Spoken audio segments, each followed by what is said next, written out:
This is the story of the hunt for the world's most dangerous hackers.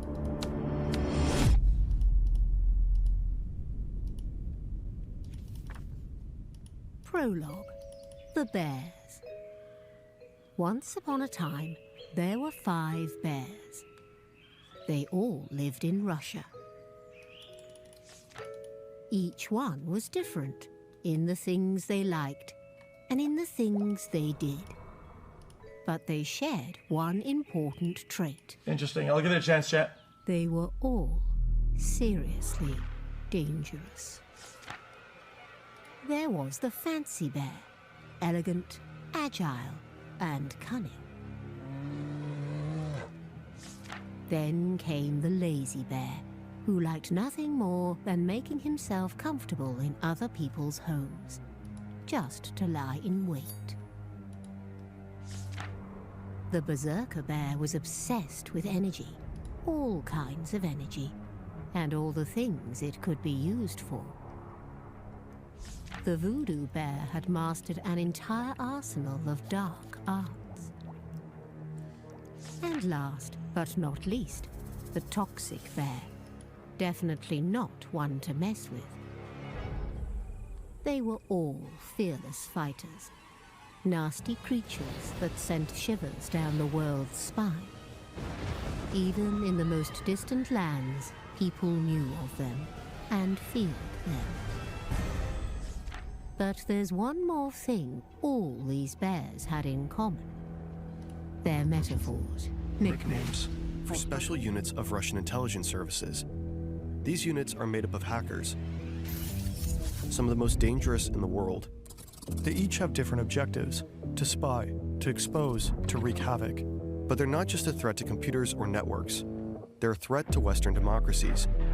They're tools of destabilization, of psychological warfare, of political manipulation.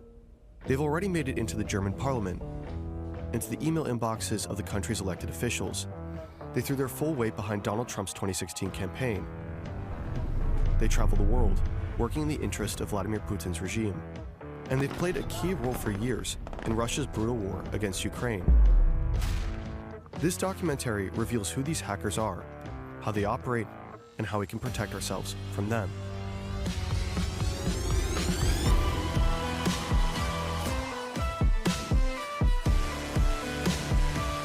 Chat says it was proven to be false, but I don't know what that is. I think there's multiple instances of that. No?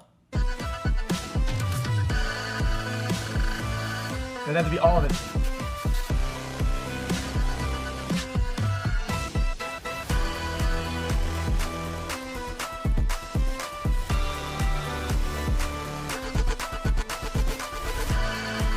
Not one guy did that. There was like 10.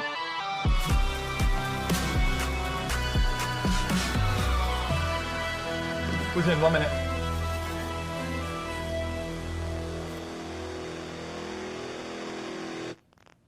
This documentary is largely based on a fantastic German-speaking podcast, Der Mann in Merkel's Rechner, by German investigative journalists Hakan Tanriverdi and Florian Fada. Link is in the description. Chapter 1: The Email. This story begins with that little line Is above that the Aslan link related with or Claudia not? Height. She was working in Berlin back then as an assistant to a member of the Bundestag, the German national parliament. Her office is beautiful, in the center of Berlin. It's May 8th, 2015, a warm Friday in spring.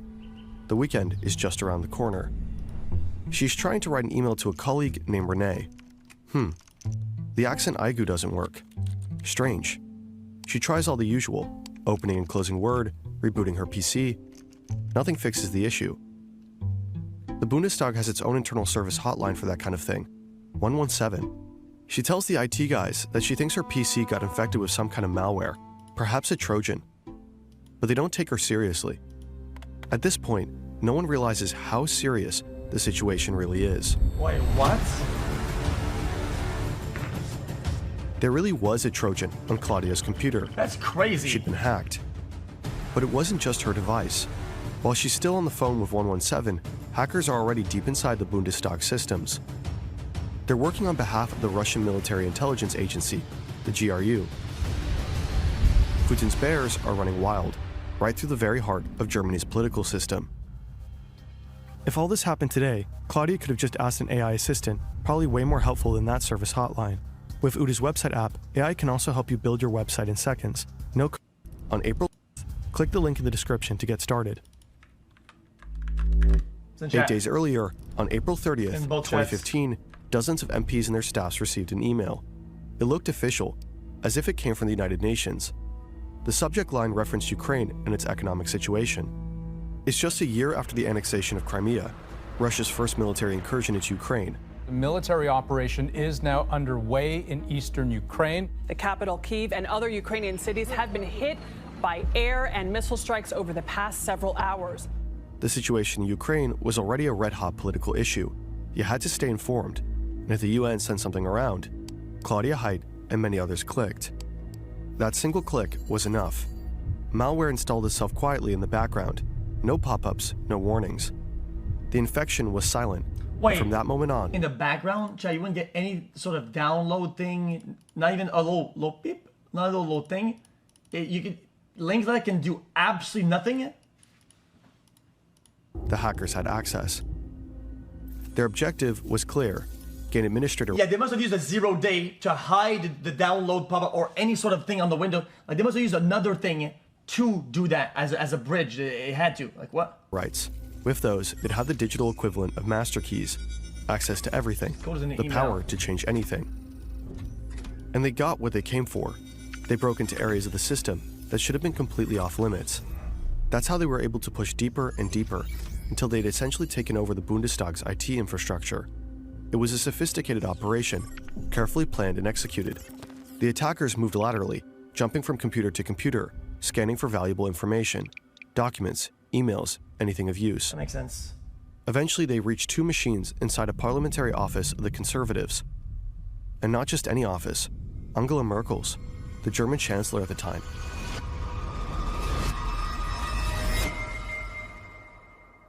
Jeez, that was loud. The Bundestag hack is one of the most serious cyber attacks in German history. I don't want to skip I want to skip ahead of anything, and let me just get my food. It'll take 10 seconds. Hold on.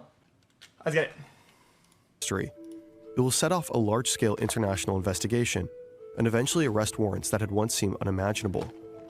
And yet, inside the Bundestag itself, the attack goes unnoticed for quite some time. I'm not going nowhere. Back to that Friday afternoon call with 117. Claudia is frustrated with how unhelpful the first hotline call had been. So she does what most people do in that situation. She calls again, hoping the next person might actually understand what's going on.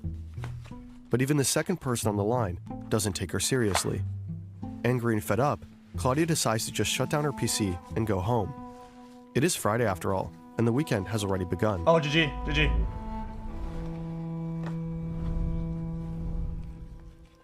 On Monday morning, an IT staffer remotely logs into Claudia's machine and reinstalls Word, which, of course, doesn't fix anything. By the afternoon, someone finally comes in person, but even they don't catch that there's a Trojan on Claudia's PC. By this point, the hackers have already been inside the system for at least 2 weeks. And still, almost no one realizes that this might actually be a cyber attack. Meanwhile, over in the UK, a cybersecurity firm has been keeping an eye on a suspicious foreign server, one that had been used for previous cyber attacks. Suddenly, that server establishes a connection to machines inside the Bundestag network. The firm alerts the Federal Office for the Protection of the Constitution. A day later, the warning reaches both the Bundestag's Classified Information Office and the Federal Office for Information Security, BSI, in Bonn. Thanks to German bureaucracy doing what German bureaucracy does, the warning takes a brisk 3 days to actually land. Finally, someone realizes what's happening. The BSI sends a special team to Berlin. Their job? Comb through the logs. Those are automatic records on computers that track what happened, when, and how. Which programs were opened, what was clicked, what ran in the background. All of it. The BSI team needs to figure out 3 things. Is this a major attack? Yes. What are the hackers after? Probably stealing data. And are they still inside? Very much so. The team doesn't hesitate. They shut down the entire network. From the outside, it looks like someone just ripped the plug out of the wall. Claudia watches her computer power off like it has a mind of its own, like it's haunted. she half expects the lights to flicker next. That same They day, do. Der Spiegel broke the story, the first media outlet to report on the cyber attack.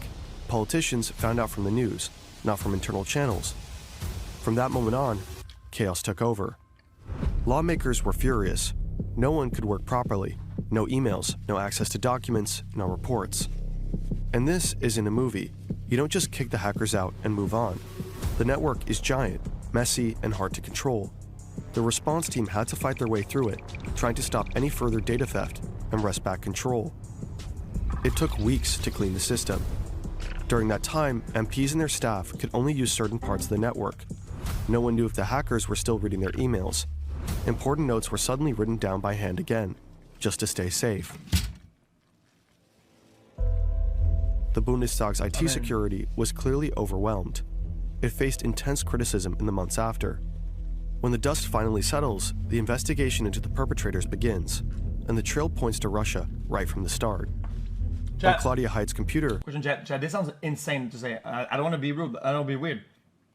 Is there a way, Chad, that a hack can be so good that you can flash your own BIOS to remove some limitations on certain like pieces of your computer and fucking skyrocket your shit up and down to a certain way that it would catch on fire? Did they make somebody's going catch on fire? Most of the chat says no, but that's what happened with me when I was playing Battlefield that one time. And it kind of, Investigators find malware called xTunnel. xTunnel functions like a real tunnel, a direct continuous link that allows attackers to access the network whenever they want. Inside the code, analysts uncover connections to a server believed to be used by a group known as APT-28. APT stands for Advanced Persistent Threat. It's a label used for hacker groups that are not only highly skilled, but also extremely patient. The kind of intruders who don't just strike and vanish, but stay deeply embedded, sometimes for years. By all accounts, APT-28 is a Russian group, and it also goes by another name, Fancy Bear. Fancy Bear operates under the GRU, Russia's military intelligence service. The group is notorious. This is where they work, in what's known as the Aquarium in Moscow. No one knows who they really are. No names, no faces, not even how many of them exist. But one thing is clear. They do whatever it takes. They'll stop at nothing, not even the computer of the sitting German chancellor. Ironically, it's there, in that highly sensitive office, where one of the hackers slips up. They managed to break into a computer in Angela Merkel's outer office, her personal machine, her inbox. It's exactly what they were after. To extract the emails, one of the hackers writes a custom program. The tool is designed to copy your Outlook inbox. Question, chat. Yes, how is this not an act of war? Like, if you're making somebody do something that's like imagine to your country or whatever, it's as good as a bomb.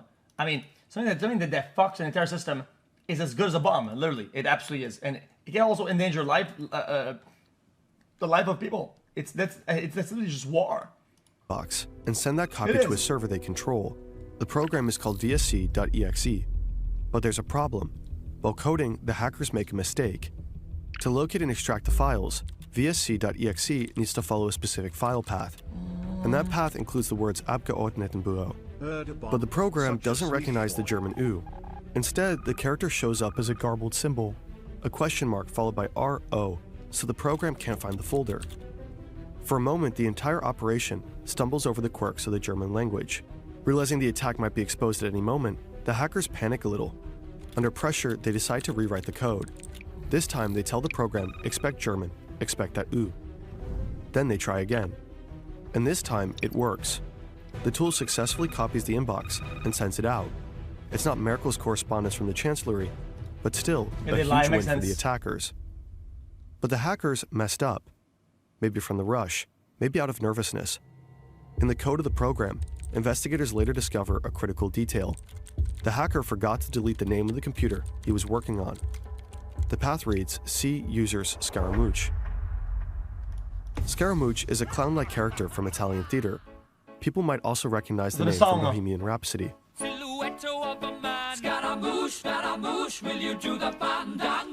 That's the hacker's alias, his handle.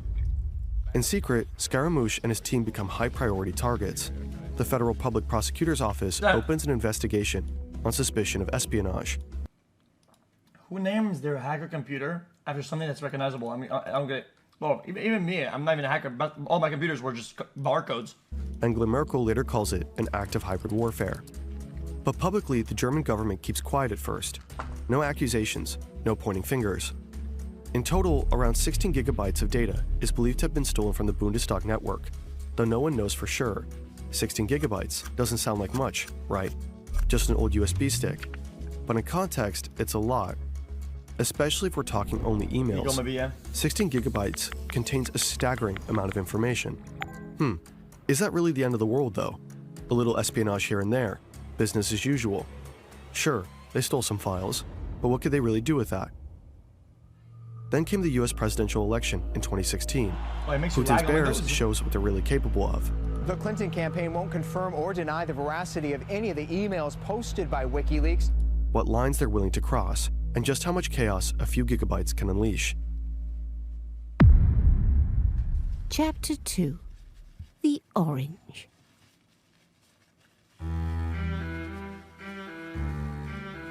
In mid-2015, Donald Trump announces his candidacy. At first, no one really takes him seriously. But because he's so different, so unfiltered, saying things no one else would dare, the media can't stop talking about him.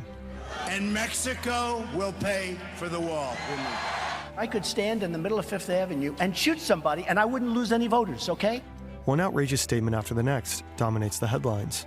ISIS is honoring President Obama. He is the founder of ISIS. He's the founder of ISIS. There's public outrage, disbelief, and widespread support for him. I don't know what I said. I don't remember. By early 2016, Trump is no longer the oddball outsider. He's now the Republican frontrunner, going head-to-head with Democrat Hillary Clinton. What a fumble. Yo, what a fumble. What a bunch of bag fumblers. The Democrats, dude, are such bag fumblers. They sell the bag. At this point, it has to be deliberate. It has to be some Republicans that are infiltrated inside of the party that are making this happen because it's so bad, it has to be deliberate. It's one of those things that's like, dude, there's no way that's stupid. Democrat Hillary Clinton. How did they fumble this bad? Half a world away, in the Kremlin, Vladimir Putin is watching closely. He doesn't like Hillary Clinton, not one bit. The two have history. Back in 2011, Clinton was the US Secretary of State when Russia held national elections. She publicly questioned whether the vote had been rigged, and massive protests followed across the country. Putin accused the US of stirring up those demonstrations. He never forgave her for that. Politically, she had been one of his toughest opponents for years. Later, the European Court of Human Rights confirmed that the 2011 Russian election was in fact manipulated. Putin clearly is rooting for the other guy, the loud billionaire. Trump, for his part, has repeatedly praised Putin in the past. He sees Putin as a strong leader, someone he thinks he could get along with as president. So Putin consults with his 3 intelligence agencies and makes a call. March 19, 2016, an email lands in the inbox of John Podesta, Clinton's campaign manager. The message looks like a standard Google security alert, something about suspicious activity and a prompt to reset the password. But Podesta double-checks with an IT staffer at the DNC to be sure. Unfortunately, the staffer replies that the email is legit, when he actually meant the opposite, just one typo with massive consequences. Okay, no. That's libtard fucking cope. Just stop. Nobody believes this shit. Bro, no way does that what actually happened. I don't believe Podesta it. assumes the message is safe, clicks the link, and enters his login on a fake site. That's it. The hackers are in. They now have access to internal communications, emails. Guys, this is like some interviewee of some police video. Guys, I tripped forward and my finger landed inside the gun trigger and it pulled it sideways backwards when it hit the headshot my neighbor. Fuck off. Nearly everything tied to the campaign. They're part of Fancy Bear, the same group tied to the Bundestag hack. They steal 50,000 of Podesta's emails. The tactic is known as phishing, casting bait and waiting for a bite. Spear phishing more specifically, as it's tailored to a specific person. With the same approach, Fancy Bear targets 300 more people inside Clinton's campaign. Well, no one knows how many fell for it. In early April, they go after another key target, the Democratic Congressional Campaign Committee, DCCC, a central player in the democratic election machine. Using more convincingly real-looking emails, they managed to steal the credentials of at least one DCCC employee. And just like that, they're in again. Once inside, Fancy Bear uses two main types of malware, X-Agent and X-Tunnel. The latter is the same tool used in the attack on Claudia Heid's computer in Berlin. While digging through the DCCC, the hackers find something even more valuable: credentials that let them slip into the Democratic National Committee, DNC, the heart of the party. There, they uncover detailed documents on campaign strategy, including a file on Trump full of potentially damaging information. In early May, the intrusion is finally detected. The DCCC and the DNC hire a cybersecurity firm to clean house, a process that will stretch all the way into October. But the Democrats should have discovered the hackers much sooner. In a small, unremarkable office in Moscow, another set of hackers is quietly at work. This group is known as Cozy Bear, most likely working under the SVR, Russia's foreign intelligence service. They've been inside the Democrats' network since June 2015, far longer than Fancy Bear. As strange as it sounds, Cozy and Fancy Bear probably weren't even aware of each other.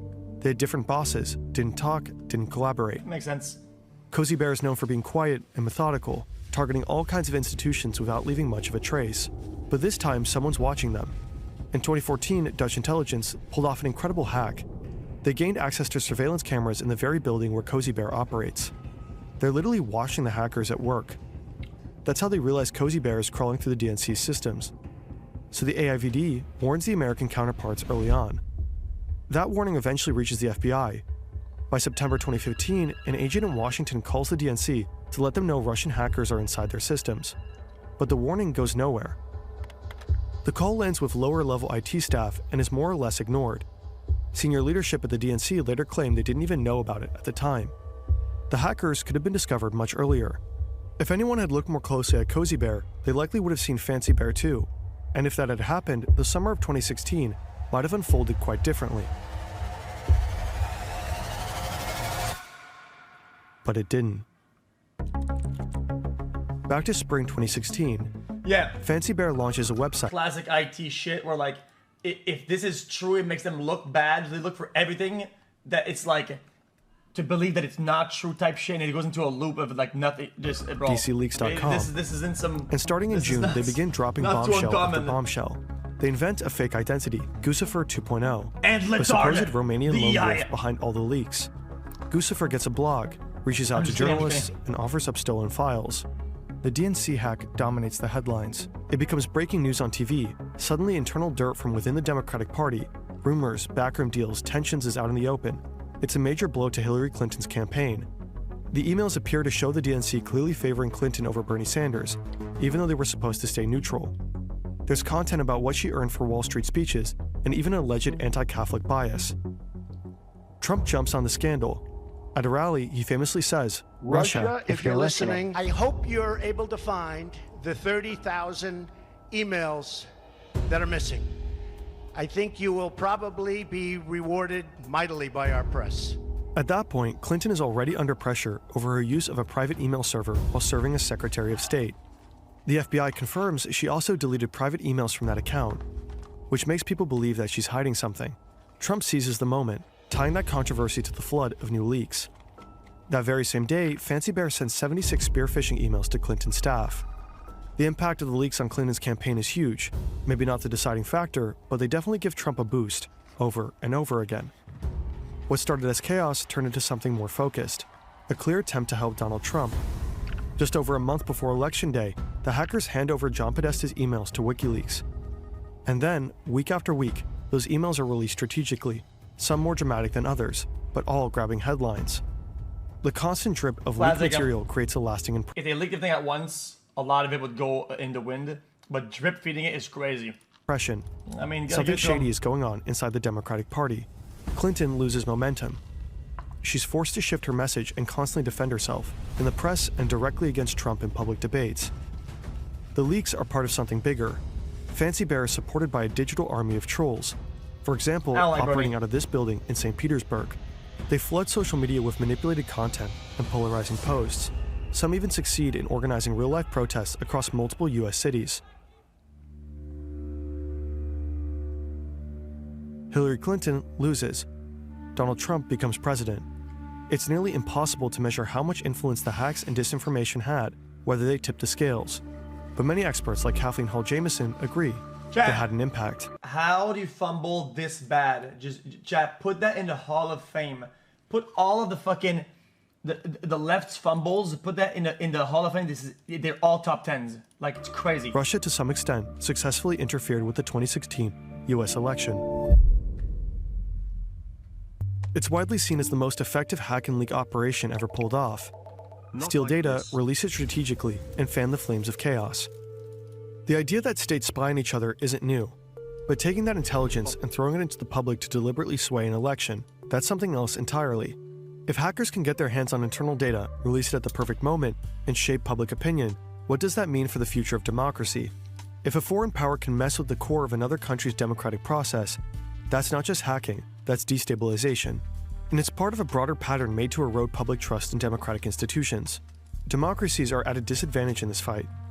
A dictatorship can flood the internet with state media, bots, fake accounts, leak operations, and watches the public sphere and open society fragments and turns against the people are what Todd.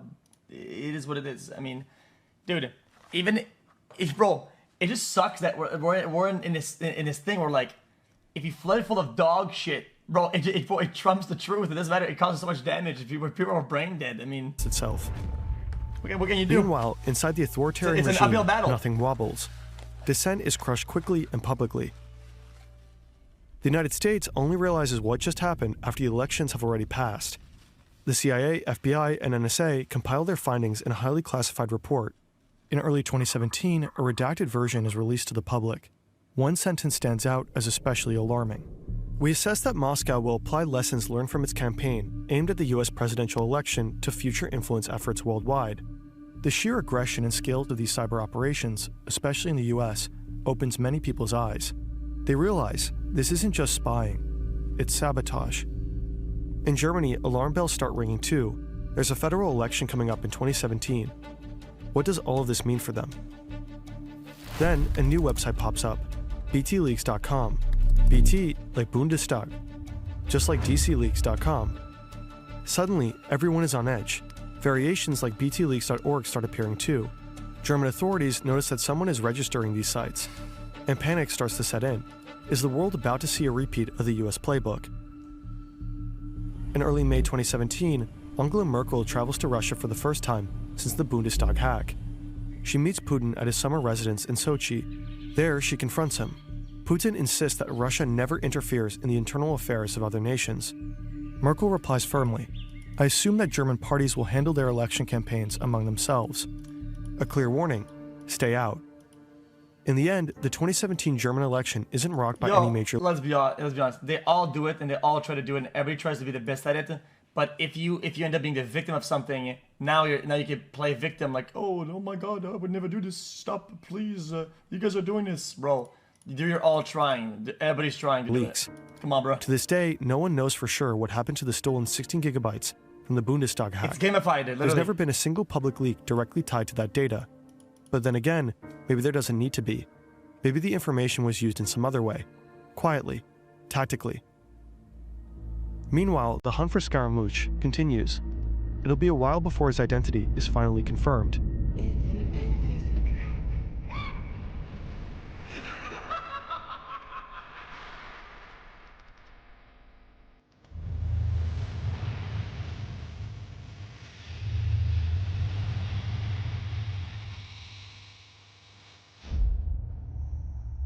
Some of his colleagues aren't so lucky.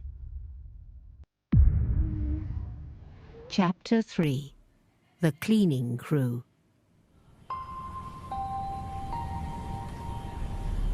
April 10th, 2018. A passenger plane from Moscow lands at Schiphol Airport in the Netherlands. Among the passengers, 4 Russian men. They look like typical business travelers. Alexei Minin and Oleg Sotnikov, both in their 40s, seem cheerful. Behind them walk 2 younger men, Yevgeny Sebryakov and Alexei Morenits. According to their passports, they're diplomats. A sharply dressed man from the Russian embassy meets them in arrivals and escorts them out of the airport. But they aren't here on official duty. They're part of a special unit, trained to carry out covert foreign operations. Minyan and Sotnikov handle reconnaissance. Serebiakov and Morinets are the hackers. They rent a small car and drive to The Hague. They stop at an electronics store to buy a heavy-duty 12-volt battery and a charger. Chat, the hackers were 40 years old, huh? Or like 40-ish? No? Is that what they're saying? I feel like, somehow I don't believe that. Then check into a hotel. The next day, Minyan heads to OPCW, the Organization for the Prohibition of Chemical Weapons. That's an international body that investigates chemical weapons use and checks compliance with global... because the nature of hacking it needs a heavy amount of autism. Like the people that go into this shit and try endlessly a bunch of trial and error and learn these systems. It's pure autism. People that are 40 and shit like that, I gotta be honest with you, yeah, autism, sure, but they don't got the hunger for shit like that. It's what it is. That's just my take about it. conventions. You can try to convince me The otherwise, but I'm OPCW telling you. has just finalized its report on a high-profile case. Sergei Skripal and his daughter Yulia were found unconscious on a bench in Salisbury, UK, after being poisoned with Novichok, a nerve agent developed in Russia. The OPCW report confirms the British findings. Minnan scouts the site. He photographs the OPCW building and the Marriott Hotel next door. 2 days later, April 13th, the group plans to strike. Time is short. What they don't realize is that they're being watched. From the moment they set foot into the country, they've been under surveillance by the Dutch Military Intelligence Service, MIVD. For the original version of this documentary, we interviewed a senior MIVD official. Due to rights restrictions, we had to cut those segments from this adaptation. He couldn't help but grin when describing their transport. A rather small car for a bunch of guys, tightly cramped in there. The agency follows them closely, but how did they even know to look for them? Apparently, the MIVD received intelligence that members of APT-28 would be flying in. Fancy Bear again. According to The Guardian, the original tip may have come from British intelligence. April 13th, the operation begins. Are moving like steam. The four men drive to the Marriott Hotel and park close to the OPCW building. The car's rear faces the compound.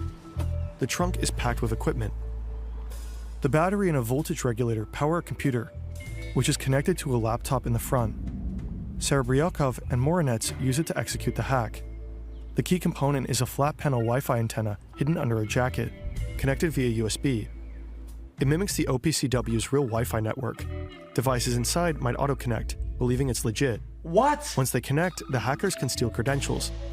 With those, they could slip into the OPCW's internal network. The likely goal, steal or undermine the Skripal findings, or discredit the organization through a leak. I swear, I feel like I've had that happen in the past. I'm not kidding. One network was over here. My brother set up the other network at the other house, similarly, almost a copy-paste. And when I got the other house, my cell phone connected to Wi-Fi by itself, like boom. Bro, I swear, I'm not lying about this. It actually happened. Yo, that's crazy, no? But they don't get that real far. shit.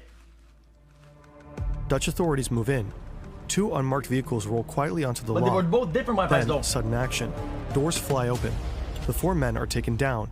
One tries to destroy his phone, kicking it repeatedly, but fails. Whoa. Go back.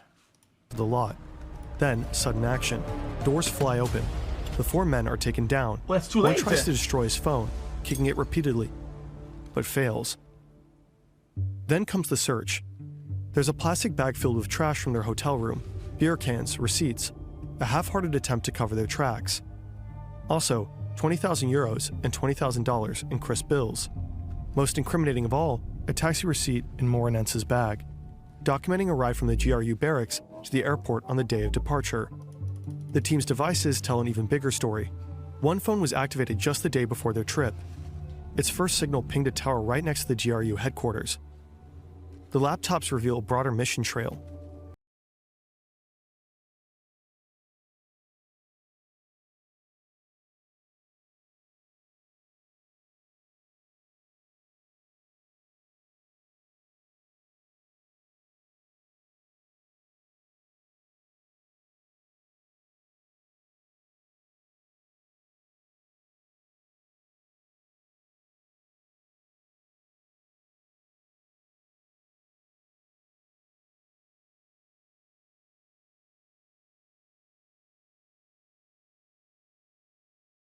likely headed for the Spies laboratory, which was also analyzing Novichok.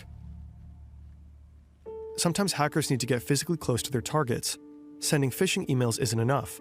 You need to know what kind of networks are in place, what security measures are active, and sometimes even watch the people going in and out. German journalists have nicknamed them the cleaning crew because they show up after something major has gone wrong and try to clean up or spin the story. For the MIVD, this was a major win, and they decided to take it public. Usually they don't disclose their operations, but this time they had a press conference 5 months later. The 4 men were eventually released and sent back to Russia, likely for diplomatic reasons. Their mistakes seem amateurish. Why keep that taxi receipt? Exactly. Yo, also, how come they don't have a fucking like some air fryer in the car, ready for that if they get ambushed by the cops or whatever? Like, just toss everything in and fucking fry everything to a crisp. Like, I don't get it. How come their phones were even able to be opened by the people over there? Yo, I'm telling you, how come this shit is even accessible? It doesn't make any sense to me. This is like almost like a match win. All the phones open or openable, all intact. Like, fuck off. You're trash. These aren't mythical hooded figures. They're civil servants, hackers on a schedule, assigned tasks, bad coffee, strict rules. Where's the kill switch? They just happen to work for an authoritarian regime and weaponize code. Russia, of course, denies everything. The men were supposedly just on a routine trip. Of course, nothing screams routine like a flat panel antenna in the trunk. Well, this strange hotel parking lot escapade shows something important. Putin's bears can be stopped. Germany has fended them off. A conservative-linked NGO was targeted, but the attack failed. In France, Macron's 2017 campaign fended off a similar attack. And in the US, the response came loud and clear. In 2018, they decided to send a message. That February, the US Department of Justice indicts 13 Russian nationals and 3 Russian companies. They're accused of deliberately interfering with the American political system. Not long after, another sweeping indictment is released. This one focused specifically on Fancy Bear. The FBI outlines exactly how they traced the DNC hack back to individual Russian operatives. Multiple names are listed, all Russian citizens. According to the investigators, they work for Russian intelligence. The hackers remain safe in Russia, no arrests follow. But one thing is clear, much of the world is now off limits to them.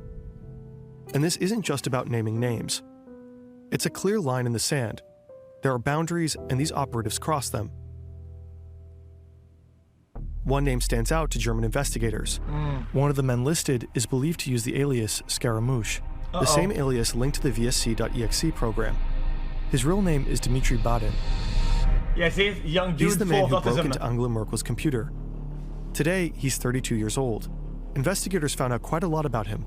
They have photos of him, young face, dark blonde hair, shoulder length now. He's from Kursk, married, reportedly has a daughter, lives in a town just south of Moscow. Probably plays he Rust. listens to music while he works.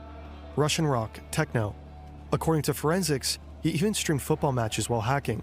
He's a big fan of Cristiano Ronaldo, apparently. In many ways, he seems like an average guy, but he's a government hacker, serving in a regime that targets Western democracies. In May 2020, the German federal public prosecutor files charges against Badin as well. Disappears. After the first wave of indictments in 2018, Vladimir Putin sat down with NBC for an interview. There he was confronted with the allegations. 13 Russians and 3 Russian-owned companies have been indicted by a special prosecutor named Robert Mueller in the United States for interfering in our election. Why would you allow an attack like this on the United States?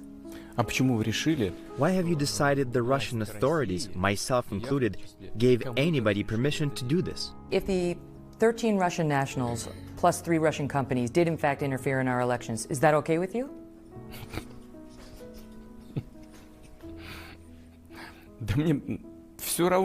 I don't care. I couldn't care less. Chat, if I speak. Putin's bears were never captured. Their operations weren't dismantled. This isn't a story with a clean, satisfying ending. No comment. Quite the opposite. Chapter 4. The Satellite.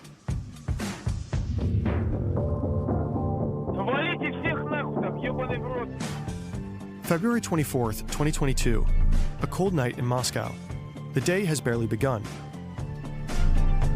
Yeah, I'm saying. I mean something. Yeah, I'm not saying you should and I'm not defending it, but at the same time, the US is doing the same fucking thing. Like, everybody's doing the same fucking thing. It's just some like journalist shit, like sensationalism, whatever. Who cares? Like, fuck off. A quiet man heads to work earlier than usual. He's riding the metro.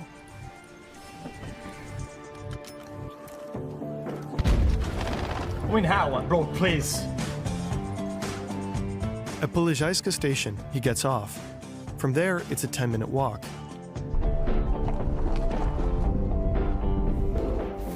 He's a little on edge, lights a cigarette. He works for the GRU, in the aquarium. He's part of Unit 74455. Brother, I could be wrong about this. We should watch a video about it last time, but there's also a bunch of... The government buys the day zero hacks. They buy the... Like, for what do you think? For the greater good of the world? Guys, we just found a super mega day zero hack. We bought all of them off this mega hacker that we just hired. We're going to tell Microsoft to patch the system. Please, guys, patch the system. Like, Better oh known man, abroad as like, Sandworm Jesus or Christ. Voodoo Bear. How old are you? At his desk, he pulls up a chair. Time to go to work.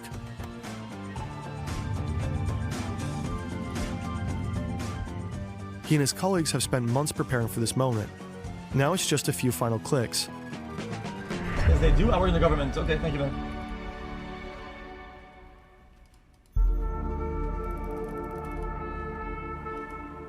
Meanwhile, in Austin, Texas, it's still February 23rd. A senior executive at Viasat, a satellite internet provider, is just settling into his evening. Viasat's tech is known for being dependable, especially in remote areas. Suddenly, his devices start lighting up with automated warnings. They're coming from Ukraine. 2 of Viasat's ground stations are under attack, flooded with malicious data packets. Internet from satellites doesn't actually come from space. It's routed through ground stations. If those crash, nothing gets through. And now they're overwhelmed. So overloaded they can't deliver connectivity at all. But the Voodoo Bear operative in Moscow isn't finished yet. These kind of attacks can sometimes be fended off, but this one keeps escalating. Internet providers usually have remote access to their customers' modems. That's how they push software updates. That access, of course, should be highly secure. In Viasat's case, it wasn't. Voodoo Bear had already infiltrated months ago. This is some next level shit though, am I wrong? Like, dude, is this an ad? Doesn't seem like it. Huh? Earlier, the hackers send a command to the modems, forcing them to download malicious code that wipes login credentials stored on the devices. Without those credentials, the modems can't authenticate, can't connect, and go completely offline. The attack spreads fast. The senior manager stares at his screen in disbelief. 30,000 modems across Europe are now nothing but e-waste. In Germany, 5,800 wind turbines go offline. In a small village in Sweden, the internet vanishes. And in Ukraine, Viasat's biggest customer is the military. Suddenly, across army installations, there's tension. The communication infrastructure is being hit. Right as reports flood in from the borders, Russian troops and armored vehicles are pouring in. The invasion, long looming like fog, has begun. Wait, really? Ukraine is hit from 3 directions. Missile strikes, commands are shouting. Is this real? And amid the chaos, a terrifying thought spreads. What if the comms go down? What if the command dashboards fail? Surveillance feeds cut to black. The Viasat attack was a highly effective cyber strike, perfectly timed with the invasion. But for Ukraine, it wasn't a new experience. Ukraine has been in Russia's cyber crosshairs for years, not just since the invasion in 2022, but dating back to 2014, after the annexation of Crimea. That year, Russia tried to hack Ukraine's elections. In 2015 and 2016, Voodoo Bear took down parts of the country's power grid, each time for hours. In 2022, they tried again. This time, they failed. Russia often tests tactics like election interference in Ukraine before deploying them elsewhere. That's why Ukraine is sometimes called Russia's cyber test battlefield. The war has now been raging for over 3 years, and all of Putin's bears are involved. They attack government systems and major companies. They spy, they leak. They fuel disinformation campaigns. But Ukraine, it seems, is defending itself formidably, not just on the ground, but also in cyberspace. And they're not alone. Today, the country is supported by several leading Western cybersecurity firms. The reality is that you don't even need that many bots. Because you bot a little bit, right? You feed that shit to the people that are branded to do zero fact checking, And then they propagate this shit for you for fucking years to come. It's just too easy. Trains. Putin's bears are still out there, From bots as to dangerous drones. as ever. Hakan Tanriverda is one of the journalists we interviewed for this video. Not long ago, a colleague of his received a mysterious leak. Both megatards and libtards do it as much. It is crazy to think that one side is better than the other. Yeah, I get it. A lot of the megatards fall for the fucking conspiracy theory shit. But the left, bro, they drone themselves. They bought themselves to pieces with fucking like self-fulfilling dog shit information all the time. Like, you guys are crazy. They think that, like, everybody does this shit. What is A brain batch dead? of internal documents from a Russian company called NTC Vulcan. It supplies Russian Now explain how saying that, oh guys, a peaceful protest, most peaceful protest. How does this shit you think isn't self misinformation? It's not like on a loop. You're making yourself believe this shit. Like, dude. intelligence It's both sides. services and the military with cyber weapons of all kinds. And their internal documents are chilling. Among other things, Russia seems to have been mapping out what to do once a territory is conquered. How to bend it, break it, remake it. I hate those Beyond flowcharts. that, they're experimenting with control over foreign critical infrastructure. For example, they're testing if they can slow down trains. And if you can slow down a train, well, then you can speed it up too. One thing is certain. We haven't heard the last of the bears. Not by a long Both shot. sides. It's both sides. And in the years ahead, we'll have to stay alert. Learn to spot their traps, their tricks, their carefully laid bait. Because once they're inside, it rarely ends well.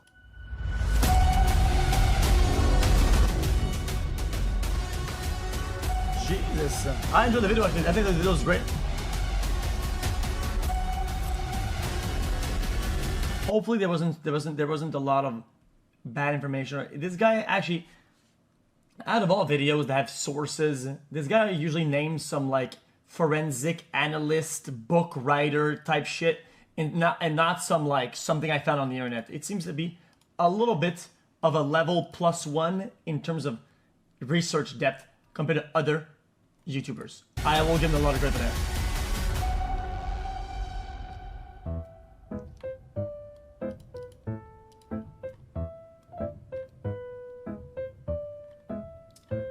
This is AI. Okay, you say it seems like AI. I gotta be honest with you. We're gonna be in a position in the next probably like 5 or 10 years where you're gonna say a lot of things might be AI. And the reality is, if you can't tell for sure, okay, you should just fucking, let's be honest, maybe be on the guard. But what about it? Because a lot of it will not be AI, and you'll be wrong. It'll be AI, and you'll also be wrong. It is what it is. It's gonna look like some AI, and if it's good enough to be passable, then it's passable. To discredit something just because it might be AI or it is AI is childish. Because a lot of things are going to be good and AI, and a lot of things are going to be, and to just say, no, it's AI, it's going to be bad. And you're going to see that, I think, firsthand, the first layers of that coming into your brain is going to be music and entertainment. Where you won't be able to tell if this art is AI or not, or this music is AI or not, and you're going to learn after the fact, well, I like this. Wait, it's AI? But now we're seeing a lot of things where you think it's AI beforehand. Oh, it's AI. Whatever. But a lot of things now, just like the Cardi shit, big fucking, like, psyop almost. Oh, wait, I like this. Wait, reports that it might be AI? Whoa, this is kind of weird. Now you just found yourself in a weird, like, dichotomy, because you don't want to look brain dead, but you kind of are brain dead. So it is what it is. Because you know you're agreeing with AI when you don't really agree with AI, but it's just what it is. So once we get past those layers, then I think AI will truly thrive. And it should, because if it's good enough, it should be good enough. That's my take.